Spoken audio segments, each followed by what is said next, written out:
Hello everyone, कैसे हो सभी लोग। मैं हूं सागर पाटिल और मैंने जैसा कहा था कि पटवारी के लिए मैं हर एक इंडिविजुअल सब्जेक्ट से 40 प्लस और उसके अराउंड में क्वेश्चन लेके आऊँगा। ऐसे क्वेश्चन लेके आऊँगा जो मुझे लगता है कि इसमें से सीधे सीधे आपको एग्जाम में 70 से 80% क्वेश्चन आपको सीधे सीधे एग्जाम में देखने को मिलेंगे, चाहे आप किसी भी शिफ्ट में एग्जाम दे रहे हो। थोड़ा सा पैटर्न तो सेम रहेगा, बस इसके जो डाटा है, जैसे कि कहीं पे 250 लिखा तो शायद 300 हो जाए, 400 हो जाए, तो इस तरीके का चेंज आपको देखने को मिलेगा। तो यही इसी क्वेश्चन में से आपके मैक्सिमम क्वेश्चन फंसने के चांसेस है, तो वीडियो पूरा देखिए, है ना।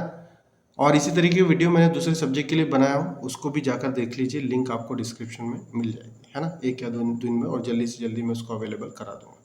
चलिए ज़्यादा टाइम वेस्ट नहीं करते, शुरू करते हैं। पहला प्रश्न बोल रहा है कि 250 मीटर लंबी रेलगाड़ी पुल को 20 सेकंड में पार कर लेती है। यदि रेलगाड़ी की गति 108 किलोमीटर प्रति घंटा है तो पुल की लंबाई ज्ञात कीजिए। तो सबसे पहले यहाँ पर लंबाई दी है मीटर में, समय दिया है सेकंड में, गति दी है किलोमीटर प्रति घंटा, तो इसको हमको मीटर प्रति सेकंड में बदलना पड़ेगा। मीटर प्रति सेकंड में बदलने के लिए 108 का गुना हम कर देते सीधे 5/18 में, ठीक है। तो ये कितना हो जाएगा, 18 × 108, 6×5 30, मतलब 30 मीटर प्रति सेकंड। अब सीधा सा फॉर्मूला लगा देंगे, चाल बराबर दूरी बटे समय, है ना। लिखा तो बराबर नहीं है, दूरी बटे समय। ध्यान में रखिए, जब भी रेलगाड़ी और उसके साथ में किसी एक और डिस्टेंस जैसे कि पुल वगैरह आ गया, तो उसमें क्या करेंगे आप, जो रेलगाड़ी दूरी बराबर क्या हो जाएगा यहाँ पर 250, जो रेलगाड़ी का लेंथ है, प्लस जो उसकी लेंथ है, पुल की लेंथ, दोनों को जोड़ के दूरी निकल जाएगी, बटे समय कितना दिया है 20 सेकंड, और चाल कितनी दी है 30 मीटर प्रति सेकंड। तो ये हमारी इक्वेशन यहाँ पर बन जाती है इस तरीके से। क्लियर है। तो इसको थोड़ा सा काट देता हूँ, है ना। ये ऐसा हो जाता है।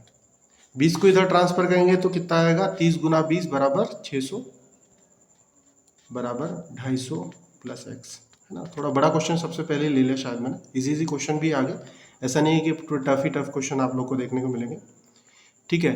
तो ये हो जाएगा 600, 250 प्लस x। 250 को उस तरफ ट्रांसफर करेंगे तो ये माइनस का हो जाएगा, कितना 600 माइनस 250। आपको अगर ये वाली मेथड थोड़ी सी लॉन्ग पड़ती हो, कहीं पे आप शॉर्ट में देखने को मिल जाए, तो आप उस तरीके से भी देख सकते हो, दूसरे के वीडियो में भी देख सकते हो, पर एक बार सारे के सारे क्वेश्चन यहाँ पर देख लो, क्योंकि इन्हीं क्वेश्चन में से आपके क्वेश्चन फंसने वाले हैं। ये कितना हो जाएगा 350, है ना। नीचे आ गया, मैं दूसरे क्वेश्चन की जगह के लिए। तो पुल की लंबाई कितनी हो जाएगी 350, ठीक है। ये अगर नहीं समझ में आया तो मैं डायरेक्टली बोल रहा हूँ, आप दूसरे का वीडियो भी देख सकते हो, उसमें देखने में इजीली समझ सकते हो, तो वो ज़्यादा बेटर रहेगा, है ना। पर क्वेश्चंस यहाँ से जरूर देख के जाइए, 40 के 40 फंसने के चांसेस है। तो इस तरीके से ये आपका क्वेश्चन आएगा और इस तरीके से आप इसको हल करेंगे, ठीक है। चलिए आगे बढ़ते हैं। अच्छा, जो लोग चैनल पर नए हैं वो लोग क्या करिए, चैनल को तुरंत जाकर सब्सक्राइब कर दीजिए। चैनल को आप लोग सब्सक्राइब कर दीजिए, जिन लोगों ने सब्सक्राइब नहीं किया। सब्सक्राइब करने से क्या है, मेरे सब्सक्राइबर भी बढ़ेंगे। 1000 का टारगेट रखा हूँ, 1000 सब्सक्राइबर होने पर मैं लाइव आ पाऊँगा, है ना। लाइव आने पर थोड़ा सा ज़्यादा ईजी हो जाता है पढ़ाना, और आप लोगों को भी जो भी नए वीडियो आते हैं नोटिफाई हो जाएंगे, क्योंकि मैं हर एक दिन, जो 15 तारीख से आपका एग्ज़ाम शुरू हो रहा है, हर एक दिन उसका एनालिसिस वीडियो डालने वाला है, तो आगे जिनके एग्ज़ाम है उनको फ़ायदा होने वाला है, ठीक है। चलिए आगे बढ़ते हैं। अगला प्रश्न क्या बोल रहा है, एक घनाभ में कितने किनारे होते हैं। तो घनाभ की आकृति ऐसी होती है ना। ये थोड़ा सा डायग्राम आप समझ पाएंगे कि माचिस जैसी दिखती है ना, वैसा का घनाभ होता है। किनारे मतलब ये किनारे 1 2 3 4 5 6 7 8, तो कितने किनारे होते हैं 8 होते हैं। अगर आपको भुजाएं पूछी जाए तो 1 2 3 4 5 6 7 8 9 10 11 12, तो भुजाएं कितनी होती है 12। और सतह अगर पूछी जाए सतह, तो सतह होती है 6। क्लियर है। चलिए आगे बढ़े। अगला प्रश्न है, अगला प्रश्न है आपकी स्क्रीन पर, ये -√36 और बटे में √25 का साधारण रूप होगा। तो -√36 को आप क्या लिखेंगे, 36 का रूट कितना होता है, माइनस का, माइनस बाहर लगा हुआ है तो माइनस बाहर ही रहेगा। √36 की वैल्यू 6 और बटे में 5, तो -√65, है ना। रूट वाले क्वेश्चन से आप लोग को कंफ्यूज किया जा सकता है। क्लियर है। चलिए आगे बढ़ते हैं।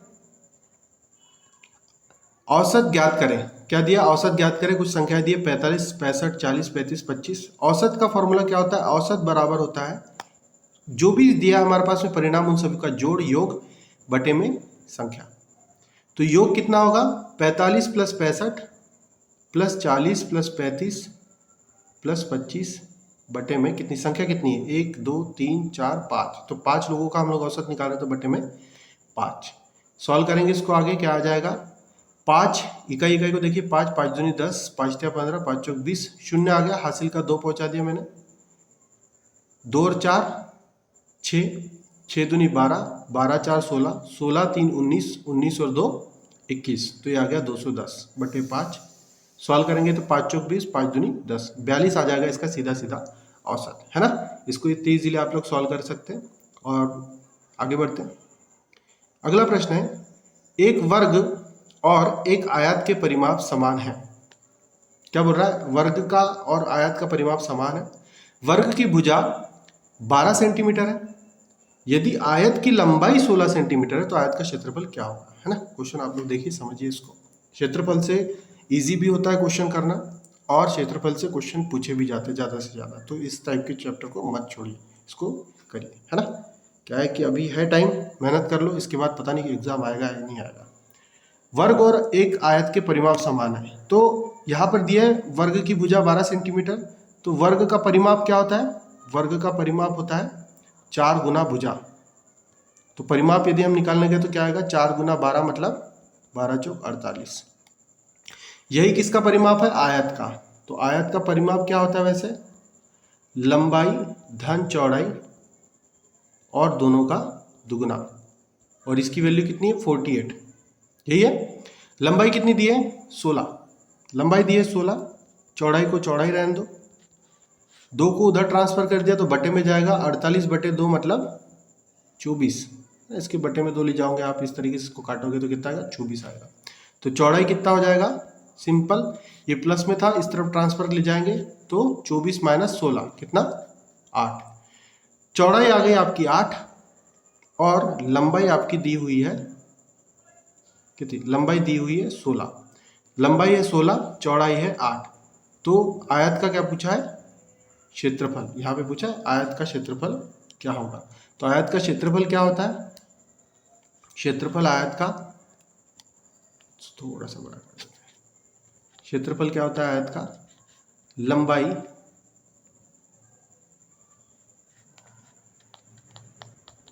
लंबाई गुना चौड़ाई। लंबाई तो हमको पता है कितनी है 16, और चौड़ाई कितनी है 8, 16 8 128 वर्ग मीटर, या जो भी दिया हो वर्ग मीटर, ठीक है। इस तरीके से आप लोग क्वेश्चन को हल करिएगा। आगे बढ़ते हैं अगले प्रश्न की ओर। क्या बोलता है, सिक्के को, नहीं, क्वेश्चन नंबर 6 है, एक सिक्के को कितनी बार उछाला गया, 2 बार उछालने पर दोनों बार फिर से नहीं होगा यार, लिखने में दिक्कत होगी, शीर्ष है, शीर्ष है ना, शीर्ष प्राप्त होने की प्रायिकता है। मतलब क्या होता है, जब भी आप लोग टॉस करते हैं सिक्के को, तो 2 बार टॉस करने को बोला है, तो टॉस करने पर क्या आता है, तो हेड आता है या फिर टेल आता है, तो हेड मतलब शीर्ष, ये आने की प्रायिकता क्या होगा। तो प्रोबेबिलिटी निकालने के लिए हम लोग क्या करते हैं, प्रोबेबिलिटी बराबर क्या होता है कि संभावित आउटकम, मतलब क्या क्या हो सकता है और टोटल क्या हो सकता है ना। तो दोनों को मैं समझा देता हूँ, सिंपल है, कोई दिक्कत नहीं। सबसे पहला, अगर मैं 2 बार सिक्के को उछालूं तो उसकी पहली बार हो सकता है, ये पहला चांस हो गया, दूसरा चांस हो गया, है ना। तो पहली बार क्या हो सकता है, पहले में हेड आ जाए, दूसरे में टेल आ जाए, ये पहला सिक्का है, दूसरा सिक्का है, पहला चांस क्या हो सकता है, पहली बार हेड आ जाए, दूसरी बार टेल आ जाए। दूसरा चांस क्या हो सकता है, पहली बार हेड आ जाए और दूसरी बार भी हेड ही आ जाए। तीसरा चांस क्या हो सकता है, पहली बार हेड आ जाए, सॉरी ये तो हो गया ना, अरे यार पूरा ही मिट जाता है, ठीक है, कोई दिक्कत नहीं, ऐसा तो समझ सकते ना। तीसरा चांस हो सकता है पहली बार टेल आ जाए, दूसरी बार हेड आ जाए, और चौथा चांस हो सकता है पहली बार टेल और दूसरी बार भी टेल आ जाए। मतलब इस तरीके से हमारे पास में 4 चांस बन सकते हैं। तो कुल चांस कितने बन सकते हैं, कुल चांस हमारे पास में बन जाएंगे 4। अब बोल रहा है 2 बार उठने पर दोनों बार शीर्ष, मतलब हेड प्राप्त होना चाहिए। दोनों बार हेड किस में प्राप्त हो रहा है, इस चांस में। तो कितने चांस में हेड प्राप्त हो रहा है, 1 बार में। तो प्रोबेबिलिटी कितनी हो जाएगी, 1 यहाँ पे संभावित हो जाएगी 1, और कुल है 4, तो टोटल प्रोबेबिलिटी कितनी हो जाएगी 1/4। ठीक है, क्वेश्चन को देखते रहिए, क्वेश्चन आप अलग से लिख के भी रख लीजिए, फायदा होगा आप लोगों को। प्रश्न बोल रहा है, संजू और मंजू की आयु का योग 26 है, यदि संजू मंजू से 12 वर्ष बड़ी है, तो संजू और मंजू की आयु क्रमशः क्या है? ठीक है, तो एक है हमारे पास में संजू, एक है हमारे पास में मंजू। संजू मंजू से 12 वर्ष बड़ी है, तो संजू है मंजू से बड़ी कितनी? 12 वर्ष।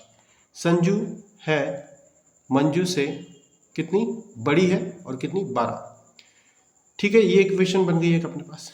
अब दोनों के आयु का योग कितना है? अच्छा, इसको थोड़ा सॉल्व कर लेते हैं। सॉरी, संजू और मंजू को इस तरफ ट्रांसफर कर देंगे तो माइनस में आ जाएगा, बराबर 12। क्लियर? दूसरा इक्वेशन बोल रहा है संजू और मंजू के आयु का योग 26 है, तो संजू प्लस मंजू कितना दिया है? 26। तो दो चीजें आ गई आप लोगों के पास, दो इक्वेशन, दोनों को आप सॉल्व कर सकते हैं अपने तरीके से। सॉल्व कैसे करेंगे? दोनों इक्वेशन को आप क्या करिए? जोड़ दीजिए। दोनों इक्वेशन को आप जोड़ दीजिए तो क्या आ जाएगा? ये आ जाएगा 2 संजू, ये तो हो गया 0, ये कितना हो गया? 6 2 8 3 38। तो ये एस है और ये 2 है यार, इसको 25 मत समझना, ये एस है। एस बराबर क्या हो जाएगा? 38/2। 2 से भाग देंगे आप लोग, कितना आ जाएगा? 19। संजू की आय कितनी है? 19 है, और मंजू की आप निकाल सकते हैं। यदि संजू की आय 19 है तो मंजू की कितनी हो जाएगी? मंजू की आय कितनी हो जाएगी? है ना, यहाँ पे 19 रख दीजिएगा, 19 में से 12 चला गया तो कितना बच जाएगा आपके पास में? सीधा सीधा 17। मंजू की आय कितनी हो जाएगी? 17। क्लियर है? आगे देखते हैं।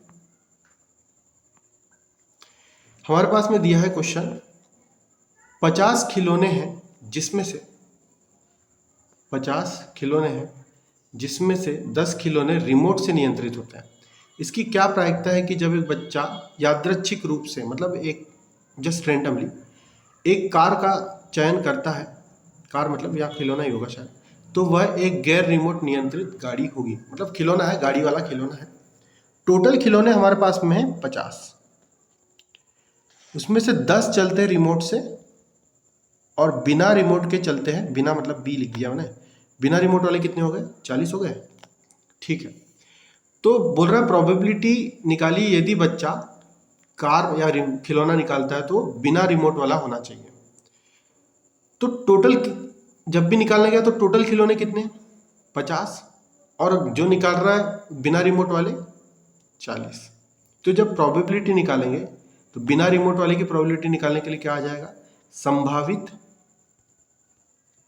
कितने हो सकते हैं? 40 बटे में टोटल, तो टोटल कितने हैं? 50। तो प्रोबेबिलिटी कितनी हो जाएगी यहाँ पे? सिंपल 4/5। क्लियर है? कितनी हो जाएगी प्रोबेबिलिटी? 4/5। ठीक है, आगे बढ़ते हैं अगले प्रश्न की ओर। प्रश्न क्रमांक 9। और हाँ, जिन लोगों ने अभी तक चैनल सब्सक्राइब नहीं किया, भाई चैनल सब्सक्राइब कर दो जल्दी से, यहाँ पे सब्सक्राइब की बटन दबा दो, कमेंट वमेंट किया करो बढ़िया से। वीडियो अच्छा लगे तो कमेंट कर दिया करो, नहीं लगे तो भी कर दिया करो, कोई दिक्कत नहीं। ठीक है, चैनल तो सब्सक्राइब कर दो।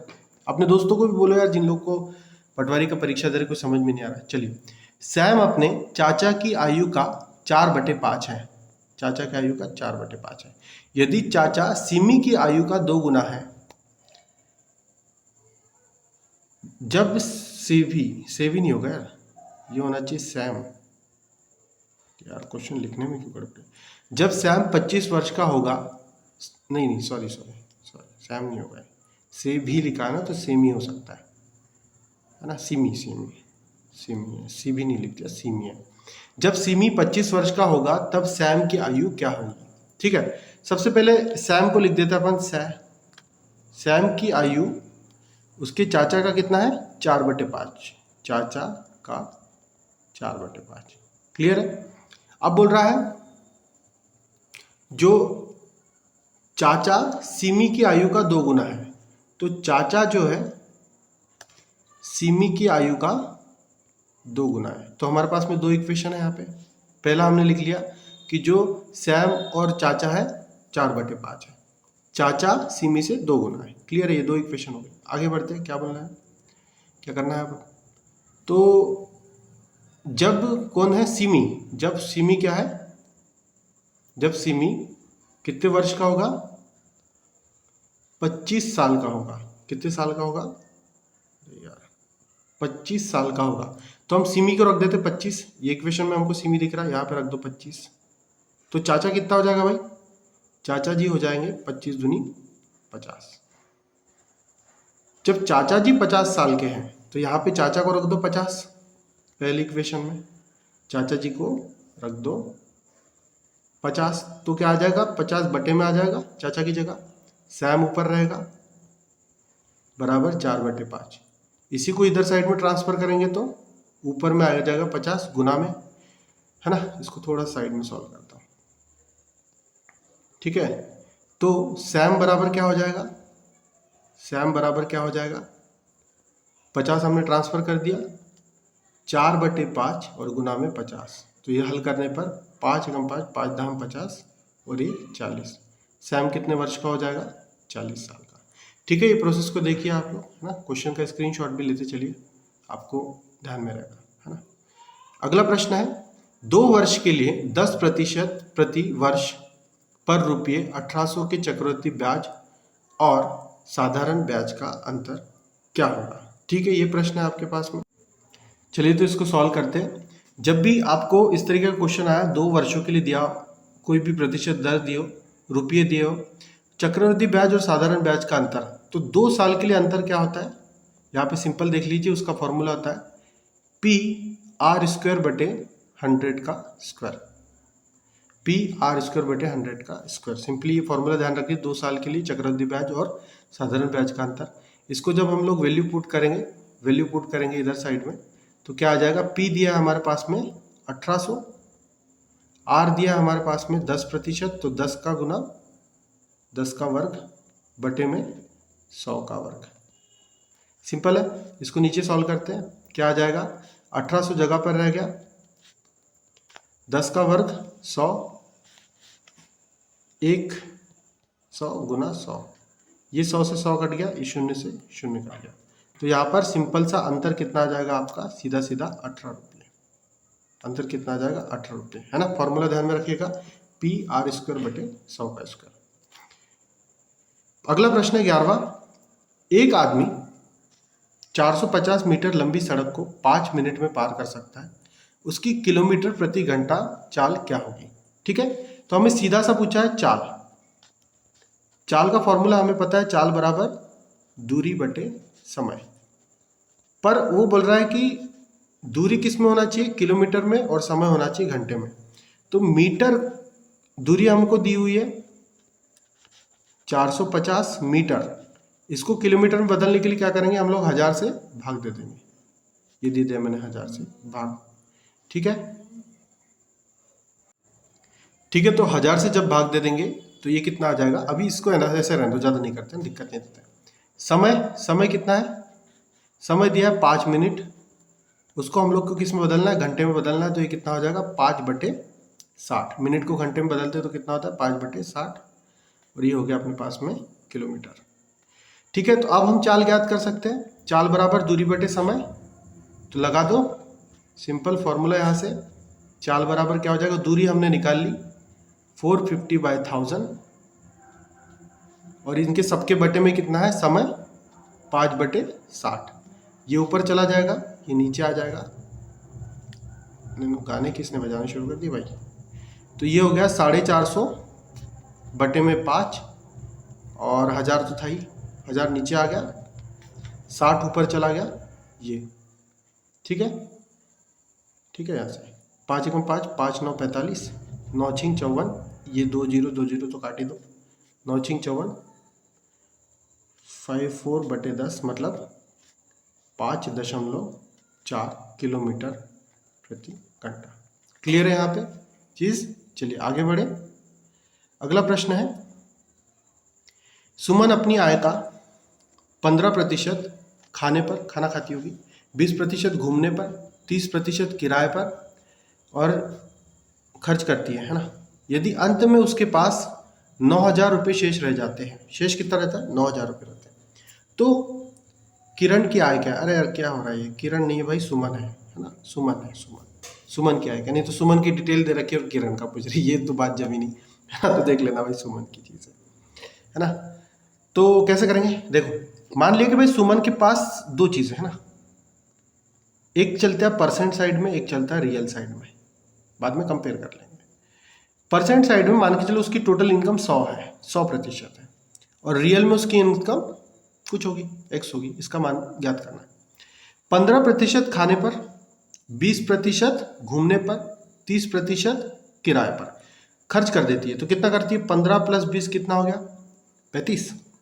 35 और 30 कितना हो गया? 75। 35 और 30 65 हुआ, 65। तो 65 कर दिया उसने खर्च, 100 में से 65 कितना कर दिया? खर्च कर दिया। तो शेष कितना बचा भाई? शेष कितना बचा? प्रतिशत में है, प्रतिशत। शेष कितना बचा? 35%। कितना शेष बचा? 35%। और इसमें रियल में कितना शेष बचा है?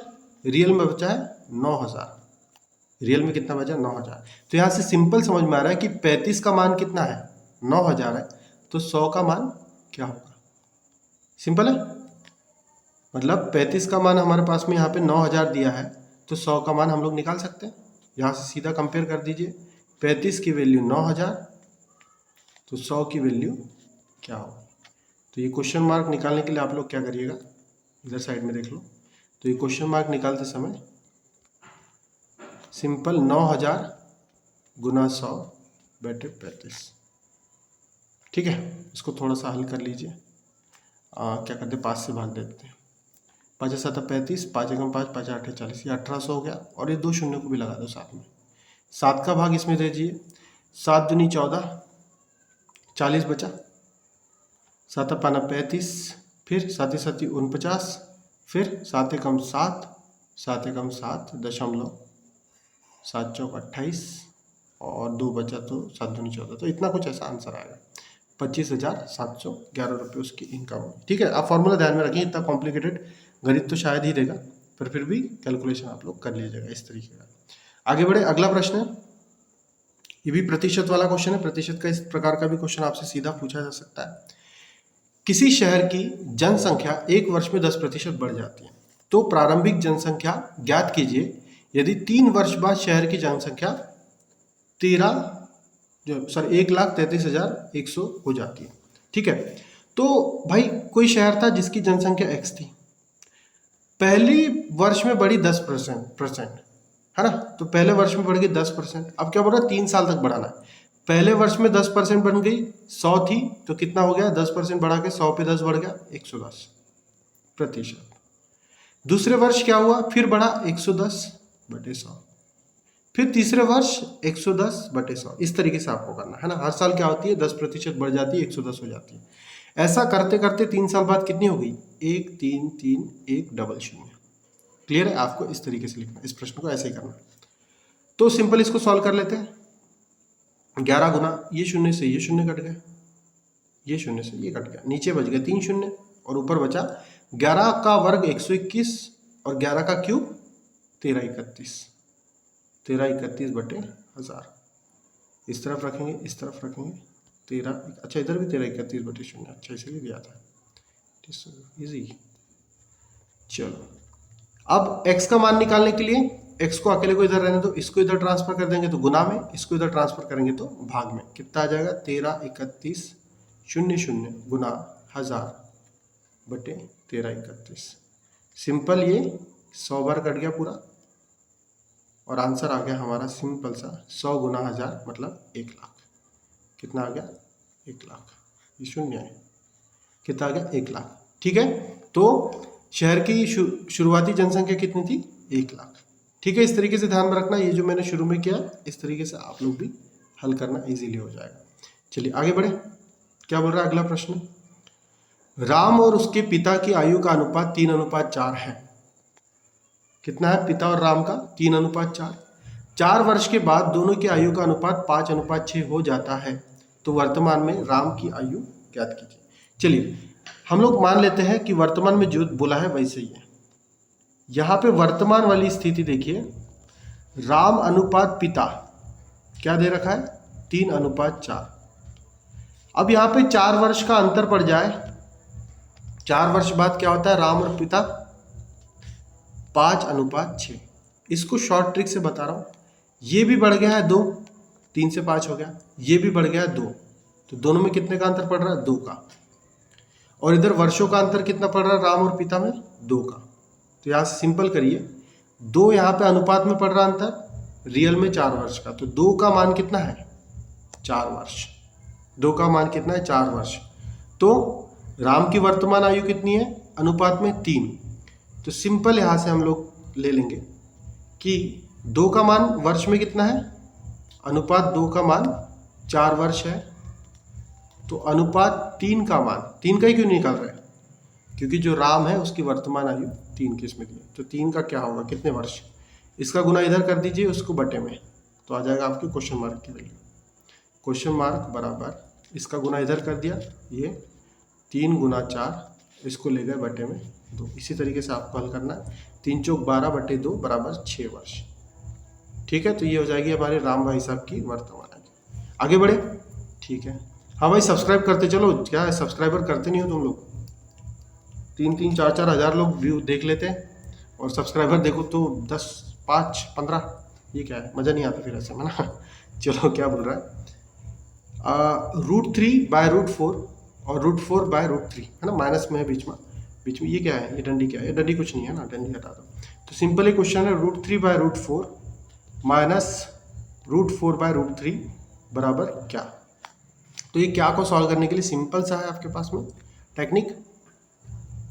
कैसे करते हैं, जब 2 इसमें हम लोग भिन्नों को माइनस करते हैं तो इन दोनों का गुना, इसका गुना इसमें तिर्यक गुना, इसका गुना इसमें तिर्यक, तो क्या हो जाएगा √3 गुना √3 बटे में इन दोनों का गुना √4 गुना √3 माइनस √4 गुना √4। ठीक है, यहाँ पर बढ़े आगे, √3 गुना √3 बराबर 3, √4 गुना √4 बराबर 4 बटे में 4 × 12 √12। 4 3 का अंतर क्या आ जाएगा माइनस का 1 बटे √12, तो इसका सिंपली आंसर हो जाएगा। ठीक है, आगे बढ़े। अगला प्रश्न, निम्न में से सबसे बड़ी भिन्न ज्ञात कीजिए, है ना, ये काफ़ी एग्जाम में क्वेश्चन पूछा जाता है और इसमें से पूछने के चांसेस ज़्यादा है, इसको देख लीजिएगा। निम्न में से सबसे बड़ी भिन्न ज्ञात कीजिए। तो जब भी आपको ऐसा क्वेश्चन आएगा ना, आप लोग क्या करिए, यहाँ पर देखिए, इसको कर दीजिए दशमलव में चेंज। किस में बदल दीजिए, दशमलव में बदल दीजिए। दशमलव में बदलने का मतलब कैसा है कि अगर आधा है तो आधा को हम लोग क्या लिखते हैं 0.5, 3/4 को क्या लिखते हैं 0.75, है ना। बदल नहीं सकते तो आप क्या करें, नीचे से ऊपर को भाग दे दीजिए। जैसे 7/8 को हम नीचे से ऊपर में भाग देंगे तो 0 दशमलव कितना आ जाएगा, 8 × 8 = 64 और एक मान तक निकाल लिए, कितना बचा 6 बचा 60, 8 × 7 = 56, 6/5 में कितना आ जाएगा 0, 6 × 7 = 42, 6 × 8 = 48 और 6 × 3 = 18, 83। तो इसमें से देख लीजिए कौन सी सबसे बड़ी है, 0.5 है बड़ा, 0.75 है, 0.87 है या 0.83, तो ये 8 वाला ही होगा, है ना। 83 छोटा है, 87 बड़ा है। 87 किसका मान था, 7/8 का, तो सबसे बड़ी भिन्न कौन सी है 7/8। इसी तरीके से आपको भिन्नों को अरेंज करने का भी आता है, तो सबसे बड़ा ये, उससे छोटा ये, फिर उससे छोटा ये, सबसे छोटा ये, उस तरीके से भिन्नों को भी अरेंज कर सकते हैं। क्लियर है, इसी तरीके से आप क्वेश्चन करना। आगे तक बढ़ते हैं, क्या बोल रहा है प्रश्न, 2 संख्याएं जिनका गुणनफल 144 है, उन दोनों का महत्तम समापवर्तक 4 है, दोनों का लघुत्तम समापवर्तक क्या होगा। सिंपल सा फॉर्मूला है, आप लोग ध्यान में रखिए। जब 2 संख्याएं दे रखी होती है, जैसे संख्या है a और b, तो a गुना b बराबर क्या होता है, ab का महत्तम समापवर्तक गुना ab का लघुत्तम समापवर्तक। ठीक है, वर्त जो भी होता है, सिंपल सा ये फॉर्मूला है। दोनों का गुणनफल दिया है 144, महत्तम दे रखा है 4, तो लघुत्तम क्या होगा लघुत्तम, ये 4 को कर दीजिए ट्रांसफर, भाग में चला गया 144/4। ठीक है, कितना आ जाएगा, 4 × 12 6, मतलब 4 × 6 = 24, 36। लघुत्तम समापवर्तक कितना हो जाएगा 36। अगले क्वेश्चन की ओर बढ़े, चलो। यदि चक्रवृद्धि ब्याज की दर से 4000 की राशि 4441 में परिवर्तित हो जाती है, तो ब्याज की दर ज्ञात कीजिए। सिंपल है, सिंपल सी, कोई दिक्कत की बात नहीं है। यहाँ पे देखिए 4441 क्या है, ये है हमारा अमाउंट या मिश्र धन, इतना हो जाता है। ये क्या है, P है, P मतलब मूलधन, इतने पैसे दिए थे। 2 वर्ष समय T और R ज्ञात करना है। तो तो अमाउंट बराबर क्या होता है, P 1 प्लस R बाय 100 की घात T, है ना। यही फॉर्मूले, दो ही फॉर्मूले, साधारण ब्याज का फॉर्मूला देख लो PRT बटे 100, और चक्रवृद्धि ब्याज में अमाउंट का फॉर्मूला ये होता है। अमाउंट दिया हमारे पास में 4441, ठीक है, ये चीज है ना। थोड़ा सा डाटा में दिक्कत है यार, एक मिनट, इसको थोड़ा सा चेंज कर लो। मुझे जहां तक लग रहा है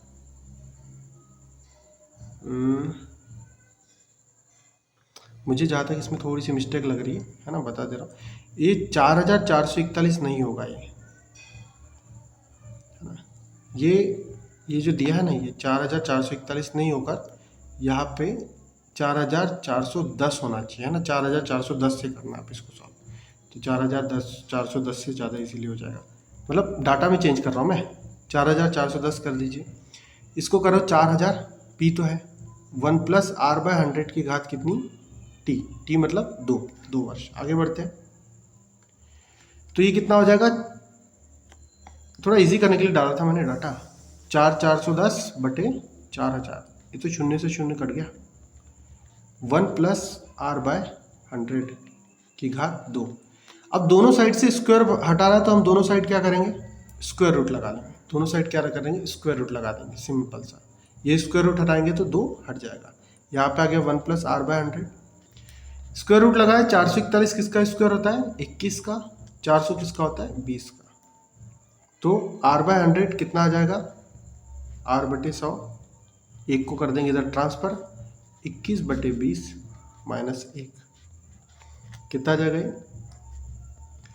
20 इधर चला गया, 1 बटे 20 बराबर R बटे 100। तो R का मान क्या हो जाएगा, यहाँ से सीधा सीधा 100 बटे 20 बराबर 5%। क्लियर है, कितना हो जाएगा, 5%। इसी तरीके से आपको जब R वाली चीज़ है तो आप उसको हल कर सकते हैं, वो आप लोग देख लीजिएगा। क्लियर है, इस तरीके से इसका सॉल्यूशन होगा, इजीली आप लोग कर लीजिएगा। ये तो मैं समझा रहा हूँ इसलिए ज़्यादा स्टेप्स लगती है, आप लोग जब खुद करेंगे तो 2-3 स्टेप में ये क्वेश्चन निपट जाएगा, है ना। चलो देखिए आगे, अगला प्रश्न है, एक घन आकृति की विमाएं 431 के अनुपात, 431 नहीं, 4:3:1 अनुपात दिया ना, के अनुपात में है। यदि उसका आयतन इतना है तो घन का आकृति का कुल पृष्ठीय क्षेत्रफल निकालिए। ठीक है, चलो सबसे पहले चीज दी हुई है कि इनका आयतन कितना है। अगर देखो आपको रेशियो दिया है विमाओं का, मतलब घन की जो विमाएं, घन तो नहीं होगा यार, घनाभ होगा ना, लंबाई, चौड़ाई और ऊंचाई कितना दे रखा है, 4, 3, 1। यदि ये रेशियो दे रखा है तो हम लोग लंबाई कितनी मान सकते हैं, 4x, 3x और 1x। ठीक है, इस तरीके से आप लोग मान लीजिएगा। इसके बाद क्या करना है, इसका क्या दिया, आयतन दिया, तो आयतन निकाल लो। इस हिसाब से अगर आयतन निकालेंगे तो आयतन क्या हो जाएगा, कितना हो जाएगा आयतन, लंबाई गुना चौड़ाई गुना ऊंचाई। कितना, इधर साइड में कर देते हैं, लंबाई कितनी है 4x गुना 3x गुना ऊंचाई 1x मतलब x। आगे बढ़ोगे, आगे सॉल्व करोगे तो कितना आ जाएगा, 4 या 12 x की घात 3 या x3। ठीक है, तो आयतन आ गया 12x3, और ये आयतन दिया कितना है हमारे पास में, 8748। तो x3 का मान ज्ञात कर सकते हैं हम लोग, कितना हो जाएगा, 8748 बटे 12, 12 7 84, तो कितना बचा, 3, 12 दूनी 24, 12 नम 108, तो ये आ गया 729। x3 का मान आ गया 729, तो x का मान क्या हो जाएगा, x का मान हो जाएगा हमारे पास में 9, है ना। ये किसका क्यूब होता है, 9 का होता है, इसलिए x का मान कितना हो जाएगा, 9। अभी हमने निकाला 9, क्या निकाला, x का मान। जब x का मान 9 है तो हम यहाँ पर x का मान रख सकते हैं, यहाँ भी x का मान रख सकते हैं और यहाँ भी x का मान रख सकते हैं। तो लंबाई चौड़ाई ऊंचाई कितनी हो जाएगी, x का मान रखने के बाद में कितना हो जाएगा, x का मान था 9, तो 9 चौक 36 लंबाई, 9 तिया 27 चौड़ाई, 9 एकम 9 ऊंचाई, लंबाई चौड़ाई ऊंचाई। ठीक है, अब इसके बाद मैं ज़्यादा हल नहीं करूँगा, मैं आपको एक सिंपल सी चीज़ बता दे रहा हूँ। लंबाई चौड़ाई ऊंचाई आपको मिल गई। फॉर्मूला क्या है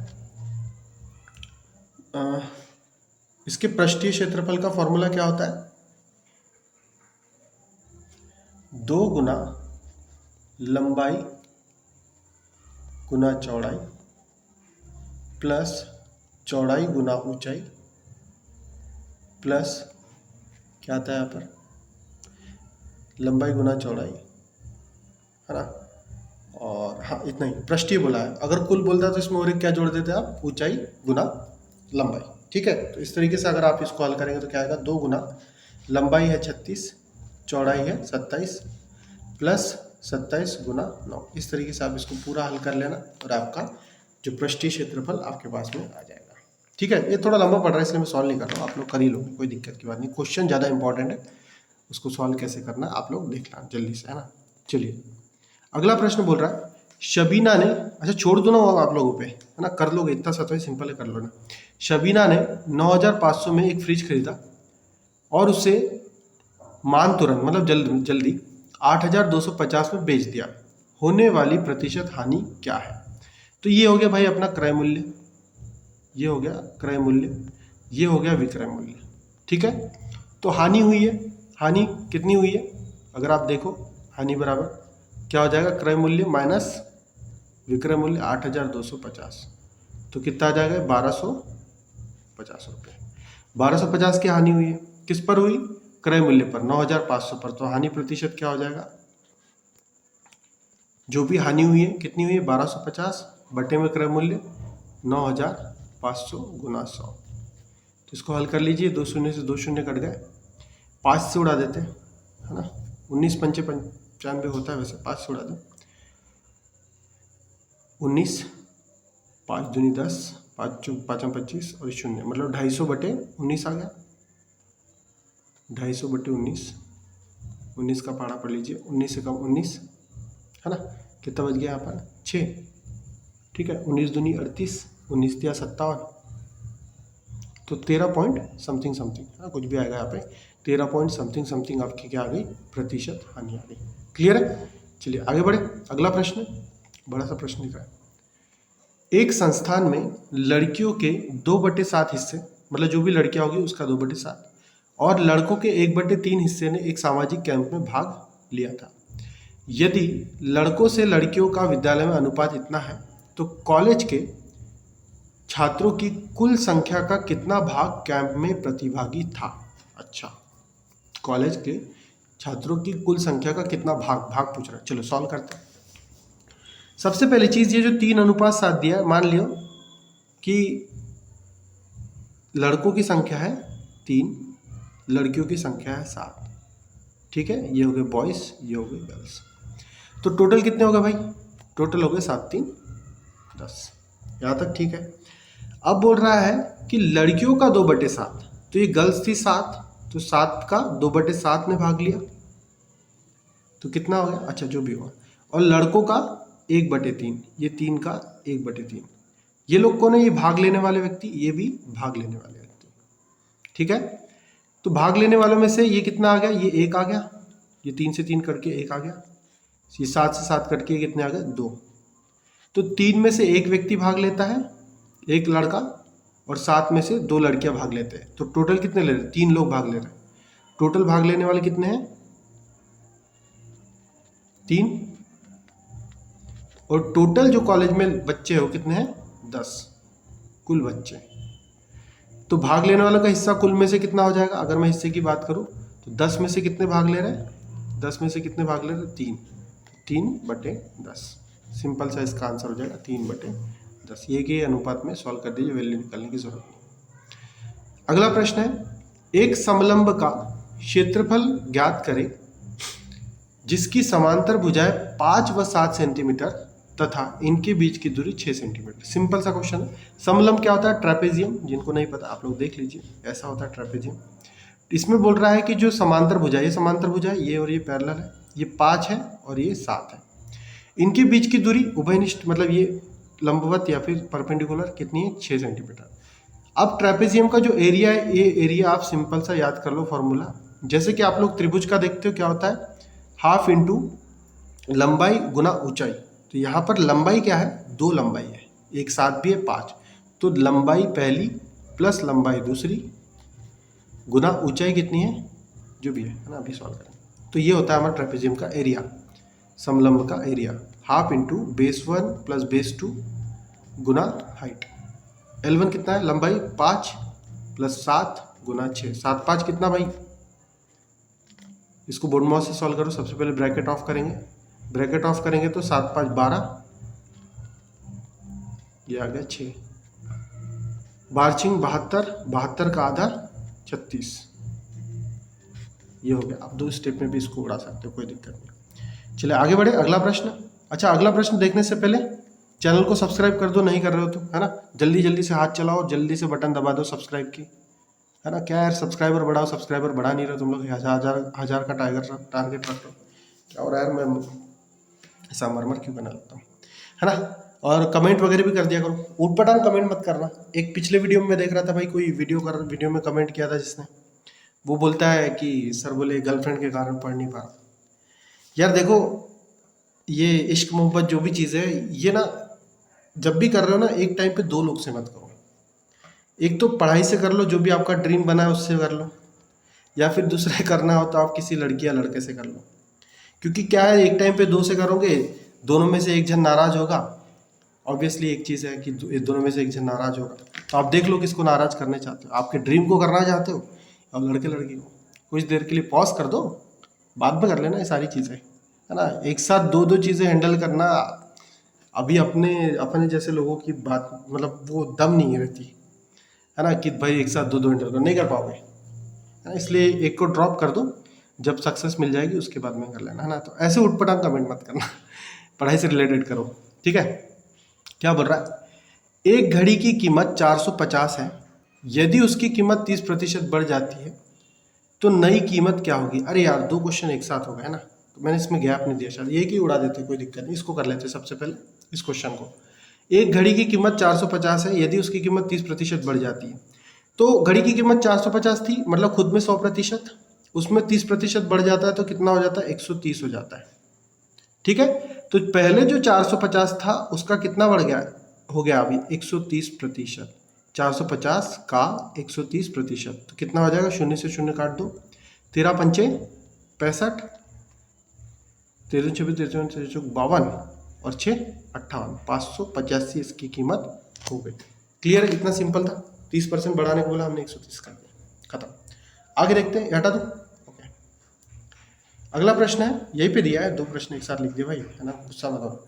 11 मीटर लंबे और 8 मीटर चौड़े एक फर्श है, फर्श को 0.5 मीटर भुजा की वर्ग टाइलों से उचित किया जाता है, आवश्यक टाइलों की संख्या क्या होगी। यार कितना गलत प्रिंट हुआ है सब, है ना। मतलब देखो, मैं क्वेश्चन समझा देता हूँ।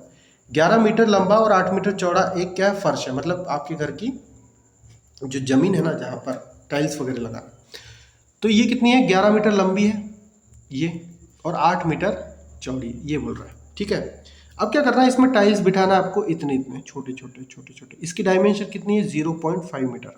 तो ऐसी कितनी टाइल्स आएगी, ऐसी कितनी टाइल्स आएगी। तो अगर मैं इस टोटल का एरिया निकाल लूँ, इस टोटल का एरिया निकाल लूँ, है ना, और इस छोटा सा जो एक टाइल लगने वाली है, ये एक टाइल जो लगने वाली है, इसका एरिया अगर निकाल लूँ तो मुझे संख्या प्राप्त हो सकती है। हम बड़े से छोटे को भाग दे देंगे, ये बड़े वाले में छोटे का भाग दे देंगे तो हमको संख्या प्राप्त हो जाएगी। तो वही चीज़ हम लोग करने वाले, बड़े का एरिया निकाल लो। बड़े का एरिया क्या होगा, 11 और 8 मीटर आयत है, आयत का क्षेत्रफल लंबाई गुना चौड़ाई, 11 गुना 8 88। वर्ग का क्षेत्रफल छोटा है, वर्ग क्या होता है, भुजा गुना भुजा, 0.5 इंटू 0.5, है ना। तो इसको आप हल कर लीजिए, कितना जाएगा। अच्छा, आधा गुना आधा है बस, है ना, ध्यान में रखो। अभी मैं इसको आधा गुना आधा लिख लेता हूँ, ईजी सॉल्व करने के लिए। अब क्या करना है, बड़े क्षेत्रफल का में किसका भाग देना है, छोटे वाले का। तो भाग दे दो, संख्या मिल जाएगी। संख्या बराबर क्या हो जाएगा, 88 बटे आधा गुना आधा, है ना। ये इसको 1/4 भी लिख सकते हो। तो ये दोनों ऊपर चल जाएंगे 4, 88 गुना 4, 8 चौक 32, 8 चौक 32, यह हो गया 352 वर्ग मीटर। सिंपल था। चलिए आगे बढ़े। अगला प्रश्न, 6 वर्ष पूर्व पिता की आयु उसके पुत्र की आयु की 4 गुनी थी। ये पिता हो गया, पुत्र क्या 4 गुना 4/1। 6 वर्ष पश्चात पिता और पुत्र की कुल आयु 54 वर्ष होगी। पिता की वर्तमान आयु ज्ञात कीजिए। अब देखिए, ऐसा पूर्व और पश्चात दोनों दे रखे हो तो उसमें ध्यान रखिए क्या होता है, वर्तमान की स्थिति यहां पर है, यहां से 6 वर्ष पूर्व, 6 वर्ष पहले, और इस पॉइंट से 6 वर्ष बाद, ये वाली बात हो रही है। कितनी हो रही, ये वाली बात हो रही है। तो इस पॉइंट पे कितना दिया है, 4 और अनुपात 1, पिता 4 है, पुत्र 1 है, तो हम इसको सिंपल 4x और 1x मान लेते हैं। ठीक है, ये 6 वर्ष और ये 6 वर्ष, तो यहां से यहां तक पहुंचने में कितने वर्ष का सफर करना पड़ेगा, 12 वर्ष का। तो दोनों की आयु में 12 जुड़ जाएंगे, तो कितना आ जाएगा, ये 4x + 12 x + 12। और क्या बोल रहा है, इतने वर्ष के पश्चात दोनों की आयु का योग होगा 54, तो इन दोनों की आयु का योग निकाल लो, कितना आता है, योग अगर मैं निकालूं कितना आ रहा है, 12 दूनी 24, ये हो गया 5x।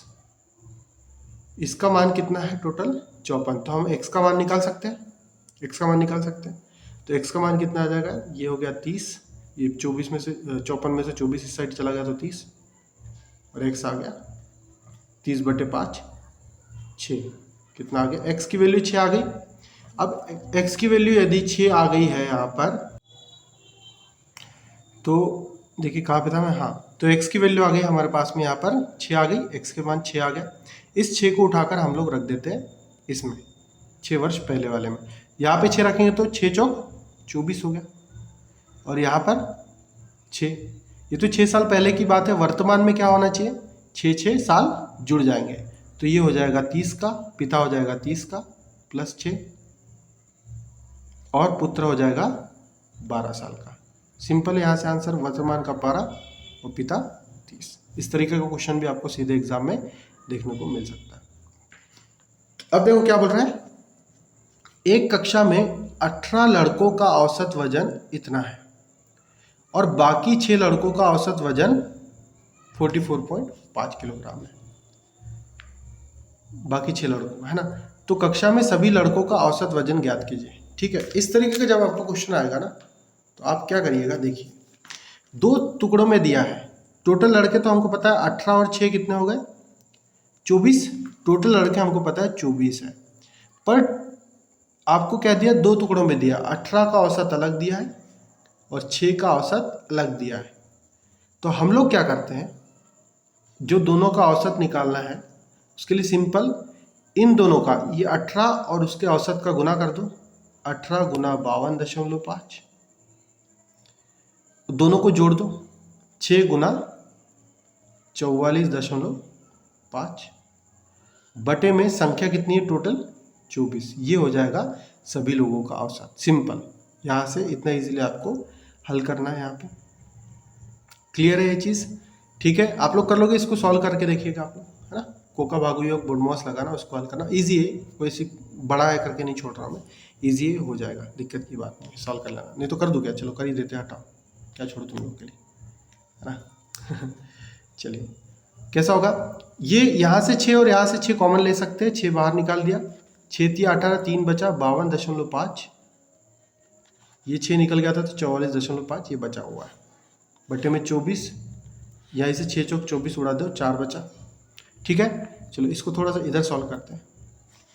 3 का गुना करिएगा 52.5 में, तो क्या आएगा, 3 × 5 = 15, हासिल का 1, 3 दूनी 6 और 1 7, 3 × 5 = 15, 157.5 + 44.5 बटे में 4। आगे देखते क्या होगा इसका, इसको जोड़िएगा तो 0 दशमलव इधर साइड ट्रांसफर हो गया, 1 हासिल का दे दिया, 7 4 11 और 1 12, 5 और 1 6, 6 4 10 का 0 हासिल का 1, यह आ गया 202/4, कितना आ गया, 4 × 5 = 20, 0.400 50.05 कितना आ जाएगा इसका आंसर 50.05 आप लोग देख लीजिएगा इसको है ना, पूरा वीडियो देख लेना तो समझो 50.05 है ना। जिसको फिर से समझना रहता तो आप इसी वीडियो को फिर से थोड़ा सा बैक करके देख लिया करिए। चलो आगे बढ़े, क्या बोल रहा है भाई प्रश्न। एक घड़ी का अंकित मूल्य मार्क प्राइस है ना, जो छपा होता है, दुकानदार क्या करते हैं, छापते अलग है, उसके नीचे और लगा रहता है। कोई भी प्रोडक्ट रहा उसके ऊपर चिट्ठी चिपकी रहती ना। एक घड़ी का अंकित मूल्य 600 रुपये है। एक दुकानदार 2 क्रमिक छूट देता है और 449 रुपये में घड़ी बेचता है। यदि पहली छूट 10% है तो दूसरी छूट होगी। ठीक है, तो वही चीज़ बोल रहा हूँ, दुकानदार रहते हैं जिसके भी घर दुकान उसको तो पता ही होगा कि दुकान पे ऐसा कुछ जो रियल प्राइस कुछ लिखी रहती है यहाँ पे, जैसे 200 रुपये, फिर उसके ऊपर एक चिट्ठी चिपका दी जाती है दूसरी, ऐसा ऐसा करके इसके ऊपर चिट्ठी चिपका देते हैं और उस पर एक दूसरा प्राइस लिख दिया जाता है 250 है ना, तो प्राइस में चेंज हो जाता है। तो ये जो नया प्राइस लिखा जाता है अंकित मूल्य, इसको बोलते हैं अंकित मूल्य, जो अंकित होता है उस पर। ठीक है, अब इस पर क्या कर रहा है, बट्टा दे रहा है। तो बट्टा कितना दे रहा है, पहला दे रहा है 10% और एक उसके बाद में दे रहा है, कुछ दे रहा है। तो हमने मान लिया 600 पे 10% कम कर दिया, 100% में से 10% कम हो गया तो कितना हो गया प्राइस, 90%। उसी तरीके से दूसरा बट्टा दिया होगा तो कुछ प्रतिशत कम हुआ तो इतना प्रतिशत कम लिख लेते हैं वो, और प्राइस आखिरी में हो जाती है 449। ठीक है, चलो करें, ये शून्य से शून्य कटा, ये से ये कटा, 6 9 54 540 गुना x, 6 9 54 शून्य क्यों बचा है, शून्य तो हट गया, x बटे 449। ठीक है, बटे में 10 भी बचा है, ये बटे में 10 बचा है। इधर ट्रांसफर करेंगे तो क्या हो जाएगा, 10 उस साइड चला गया, 4490, ये 0 10 उधर चला गया तो बटे में 54। ठीक है, आगे बढ़े, ये हो गया यहाँ तक। इसके आगे बढ़ते, x का मान कितना हो जाएगा, 6 में आता है, 9 में भी आता है ना, 9 6 54, 9 पाना 45 होता है, 9 चौक 36 है ना। x का मान क्यों ऐसा हो रहा है, चलो देख लेते, डायरेक्ट तो आ ही जाएगा बोलना। ठीक है, 9 चौक 36, ये कितना बच गया 8, 9 9 81, 70 बचा, 9 7 63 समथिंग इतना आ गया। 6 से इसको डिवाइड कर दो, 6 8 48, 6 8 48 हो गया, एक बचा, 6 दूनी 12 और बचा 5, 6 7 12, 6 8 48, 82.8। मतलब कम होके, जैसे हमने 10% था तो इसको कितना लिखा था, 100 माइनस 10, इसको लिखा था 100 माइनस 10, आ गया यार हिल क्यों रहा है, 100 माइनस 10 लिखा था 90। तो यहाँ पे हमने पहले ही 100 माइनस कुछ कर दिया था तो 82.8 आ गया। तो हम क्या करेंगे इसको, सिंपली 100 माइनस 82.8, तो हमको पता जाएगा दूसरी छूट कितनी है ना। तो सिंपली हम लोग क्या करेंगे, इसको 100 में से माइनस कर देंगे, 100 में से माइनस कर देंगे, 100 माइनस 82.8 है ना। तो ये कितना आ जाएगा, यहाँ बच गया 2, यहाँ बच गया 1 और यहाँ बच गया 11.2। तो दूसरी जो छूट दे रहा है वो कितने की दे रहा है, 11.2% की। क्लियर है, चलो इसको समझना थोड़ा सा डिटेल में अच्छे से है ना, और कोई दूसरी प्रोसेस लगती है अगर नहीं समझ में आया तो दूसरे से भी देख सकते हो, कोई समस्या की बात नहीं। अगला प्रश्न है 28th क्वेश्चन। एक थैले में रुपये 155 है जिसमें 1 रुपये के सिक्के 50, अच्छा 1 रुपये के सिक्के, 50 पैसे के सिक्के और 10 पैसे के सिक्के का अनुपात इतना है। ठीक है, और टोटल कितने रुपये, टोटल रुपये 155 है। ठीक है ये चीज़, तो टोटल हमको जो रुपये दिए वो 155 दिए, मतलब सबको जब सिक्के जोड़ देंगे तो हम कितना आएंगे, 155 रुपये हमारे पास में होना चाहिए। चलो, तो अनुपात सिक्कों का दे रखा 3 5 7। ठीक है, तो हमारे पास में 1 रुपये का सिक्का है, 50 पैसे का और 10 पैसे का। अच्छा 1 रुपये को पैसे में बदल दो तो 100 पैसे हो जाते हैं हमारे पास में। ठीक है, तो सिंपल है, ज़्यादा कुछ करने की ज़रूरत नहीं है। यहाँ पे हम लोग मान लेते हैं कि हमारे पास में सिक्कों की संख्या है 3x, 5x और कितना है 7x। तो हम लोग यहाँ से क्या कर सकते हैं, सिंपल, जब हम लोग को उसको रुपये में कन्वर्ट करना है, पैसों में कन्वर्ट करना है, तो हम क्या करेंगे, जितने भी सिक्के हैं, जैसे यहाँ पे 3x सिक्के हैं, तो 3x सिक्के किसके हैं? 100 के, 100 पैसे के, तो यहाँ पे 100 पैसे मतलब 1 रुपया। फिर 50 पैसे के कितने हैं? 5x, और 10 पैसे के कितने हैं? 7x। तो इन सभी को जोड़कर कितने रुपये बनते हैं? 155 रुपये। कितने बनते हैं? 155 रुपये। तो हम लोग इसको सॉल्व कर सकते हैं। कितना हो गया? 300x, ये 250x, और ये 70x बराबर 155। 300 250 कितने हो गए? 550, 550, और 70 कितना हो जाएगा? 620x। ये आ गया अपने पास में 155 रुपये, है ना? कितना आ गया? 155 रुपये है ये रुपये। ये कितने पैसे हैं? ये अभी ये पैसों में करना कर रहे हैं हम लोग। तो अगर हम आगे सॉल्व करेंगे तो कितना आ जाएगा? ये x बराबर कितना आ जाएगा?